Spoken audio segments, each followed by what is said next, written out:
Hi guys, welcome to my channel, Making Gains. In this video, I'm going to cover my recent trip in Mexico City this year of 2022, things that I did and experienced, and I'm also going to give you some recommendations and also some things that I feel like you could possibly skip. So let's get right into it. The first thing I want to talk about is how many days do you really need in Mexico City? I would say 3 days is just enough. Maybe a Friday to a Sunday, 3-day, 2-night vacation, however you want to do it. But 3 days is plenty of time to visit Mexico City. One of the things that I definitely recommend that you do while you're in Mexico City is visit a rooftop. One of the rooftops that I went to while I was in Mexico City was Supra Roma rooftop. This was a rooftop that was in the Roma Norte area, and that is where I was staying. We went at night, and let me tell you guys, the views are amazing. Go all the way to the top. It's got like this garden kind of feel to it, kind of vibe. Everyone is dressed really nice, very chic, very up to date, just very, very cute, and of course, very Instagrammable. Another thing that I recommend that you do in Mexico City is take a bike ride tour. I'm telling you, this was pretty much the highlight of our trip, so that kind of says a lot, but it was such an amazing experience. The tour included drinks and food, and with the drinks even came some alcohol at the end. I'm so glad that they gave us that alcohol at the end of the tour and not the beginning. Very smart. The seats were really comfortable. It felt very safe on the tour. They did a very good job of kind of like directing the traffic. The bike tour just gave you a really good like feel of the city, just going around all the different areas, trying all the local foods. Like we even went to like this little stand, and it was a lady that had been there for like 40 something years, and then prior to that was like her parents and her family, so it was like a passed down business. And they made like homemade blue corn tortillas, and it was just awesome. The name of the tour is called Bikes and Munchies, and I found it on TripAdvisor, I think. If you go on there, they have outstanding reviews. Make sure that you do a bike tour, and make sure it includes food, because it really gives you a good chance to try all of the local dishes. And these tacos, if you were to just go by yourself, for example, were like $1. Some tacos were like 40 cents US dollars, of course. We're talking US money. 40 cents for a taco, and you get a nice size, so you can really kind of live like a king in Mexico City. Another thing that you must do in Mexico City, in my opinion, is stay at the Historical Central. I think I'm saying that right. When I tell you we got 5-star service, we got it. Let me tell you a little bit about this hotel. This is where I stayed a portion of my time there. The other portion was spent in an Airbnb with some friends, but we arrived there before they did, so we decided to get the hotel for the night. So the hotel, as soon as we pulled up in the car, they came out and got our luggage. Like as soon as a taxi pulled up, they almost like knew that we were coming. Another like outstanding thing about this hotel was the food was all included. And let me just give you a breakdown on what I mean by that. So they had a cute little coffee cafe in the front of the hotel that's open 24/7 for its guests. And the best part about this, you guys, is that it's free. You can literally go down to the cafe anytime you wanted. You can get a matcha, a coffee, a hot chocolate, a croissant, if you will. You can get sandwiches, all included in the price of the hotel. How amazing is that? Also, for breakfast, what was really cool, it wasn't like your typical continental breakfast where like everything is kind of just spread out and you can choose whatever you want. Not at this hotel. They actually have a server come over to your table, take your order, and huevos rancheros. They had like fresh eggs, fresh fruit, fresh juices that weren't just sitting out. Like they actually went and prepared it for you. So that was again another spectacular thing about staying at this hotel. Also, a really nice thing about the hotel is that it's pretty centrally located. As soon as you walk out of the hotel, you can pretty much walk on foot to local shops, cafes. The Zocalo area was right there, which is like their main square. It's called the Zocalo. That was just like a block or two away from the hotel. So everything is pretty much right there. Also shopping and like really cute stores that you can go into and get really nice clothes for like a low price, which was nice. So it's very centrally located and easily walkable. You don't even need a taxi. Another thing that I recommend that you do is walk around all the beautiful neighborhoods. The neighborhood that I stayed in majority of the time was called Roma Norte, and also right next to it was the Condesa area. Now this area is supposed to be a very modern, hip type of neighborhood. Again, it's very walkable, really pretty trees, and like I said, same thing with shops and cafes and stores and everything kind of right there within walking distance. So definitely recommend those two areas.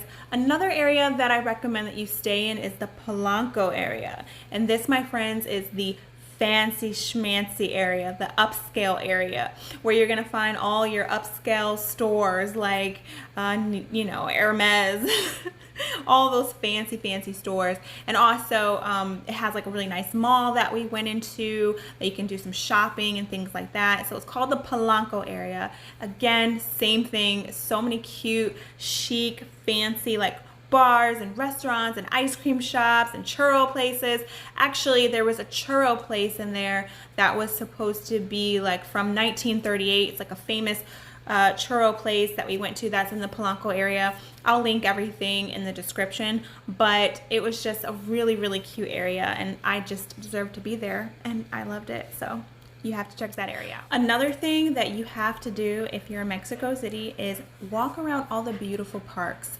They had so many outdoor spaces that were so like well kept and just like neat, and had water fountains and just people walking everywhere. We passed by somebody who was walking a whole bunch of dogs, so they were doing like dog walking, and they just have like certain activities going on. They were teaching salsa classes and things like that in the parks. Another park that we had went to on the bike tour, actually, they had like people kind of doing exercises and boxing, and it was just so many things going on in the park, and it was just so scenic and, like I said, so well kept and beautiful. And there's tons of parks there. I'll put some in the link of the parks that I went to, but there's just tons of beautiful parks and scenery, so definitely make sure you walk around the parks. Oh yes, there was another park on the bike tour that we went to, and as you were walking around, they had like this little zen area where you can enter. It had like zenful music playing, just really relaxing. It had all these kind of chairs that you can sit at. It had water and pools, and it was just like so zenful. I could just picture myself going to that park and like having a coffee or a cafe and just reading a book, or just looking at the nature, or maybe even falling asleep, as zenful as it was. Another thing that I recommend while you're in Mexico City is to make sure that you try a speakeasy. I love speakeasies. There's something about a speakeasy that just gets me all excited inside. I love the whole hidden exclusivity of it all. And we went to one called Handshake Speakeasy, which is actually supposed to be one of the best bars in the world. So we did try that out. It was okay. I was expecting just a little bit more, but another thing that I recommend that you do outside of the speakeasy is just visit one of, you know, the really nice restaurants there. Mexico City, as you may know, is well known for its worldwide cuisine, and they're just known for their food. So just make sure you go to maybe one or two of those really nice restaurants. Now there's a couple restaurants that we were able to visit, and some of them you may have already heard of, but I'll link them all in the description below. But just to name two out of the many that we went to was this place called Rosa Negra. Now I picked this place. I really loved this place. The atmosphere was awesome. A lot of people were like, you know, dressed fancy. It's definitely one of those places to kind of be seen.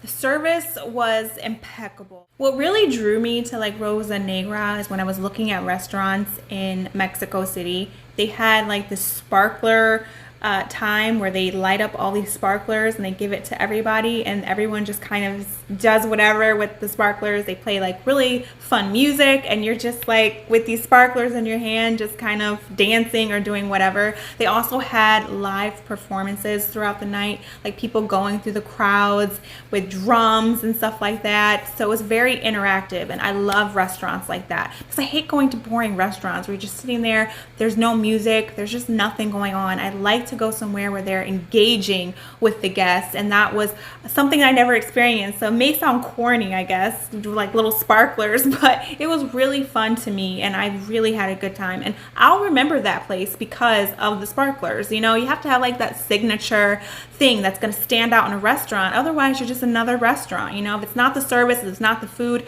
it'll be the entertainment that you will be reminded of. So Rosa Negra is definitely a place to go for like an experience. Now, I will say, with that being said, it was very expensive. I think for one appetizer, 2 entrees, 2 drinks, it came to around $160, including tip. So be prepared to spend a little bit of money, but I really think that it was an unforgettable experience. Another restaurant that we went to was called Pujol. Now, I'm sure that if you're planning on visiting Mexico City, you may have heard about Pujol. It's one of the top best restaurants in the world, and we just had to go. Now, I will say this, Pujol is also very expensive. The tab for 4 people came roughly to around $800. So just know that you will be spending a lot of money there, but they do all types of presentations. They kind of give you a little bit of a story every time they bring out some food. Now, Pujol is actually famous for their mole. This was the part of the experience that my group and I kind of decided was, shall we say, this part of the experience, they really just bring out this mole that's supposed to have been aged for years and years and years. But the downside of that is it wasn't served with anything. It was just the mole by itself. Now, some can appreciate that to really just kind of take all the flavors in and things of that nature, but my group and I all agreed that it probably would have been better if it was paired with some type of meat, like, I don't know, chicken with mole, or even maybe some steak, who knows. But just to have the mole by itself, we were just kind of like, ugh, this needs something else to it. But that is what they're famous for. So when you go to Pujol, you'll definitely have this famous mole.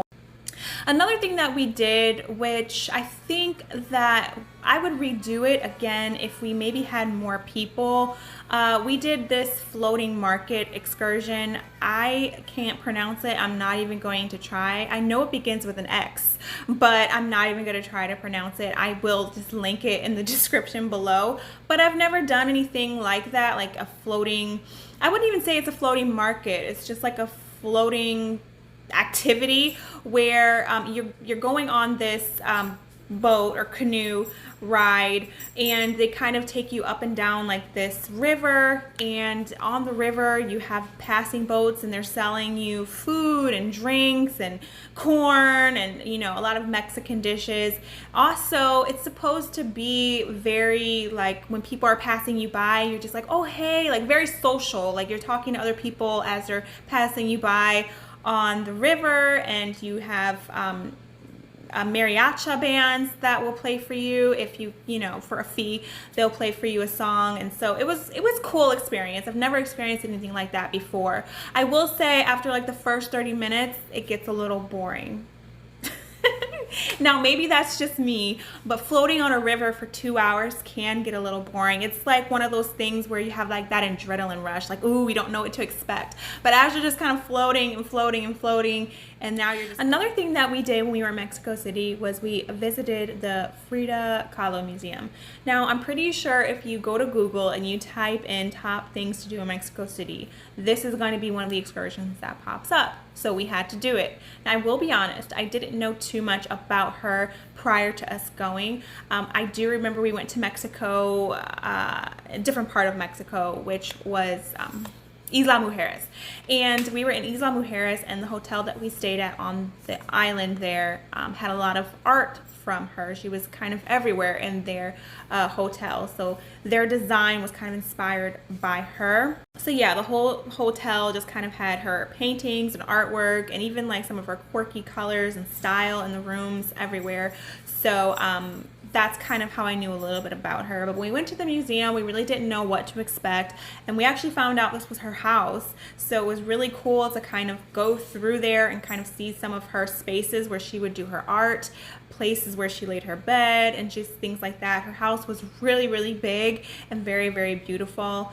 You just see things around the museum, like paintings that she did. It gives you like descriptions on kind of her family, what happened to her. Her husband was also a painter, so there's a lot of artwork in there from him, and she died really young. So it's one of those things that is kind of inspiring for her to be so young and be, you know, so famous. That wraps up my video about Mexico City in 2022. I hope you enjoyed it. I hope that I gave you some good information, and I just hope that when you go to some of my places that I recommended, and then you can come back and tell me what you thought about it. I will, like I said, give a description of everything in the link below of all the places that I went to and experienced while I was there, and I'll even put a little bit of a brief description on if I really would recommend that you go and do this, or you could probably skip it.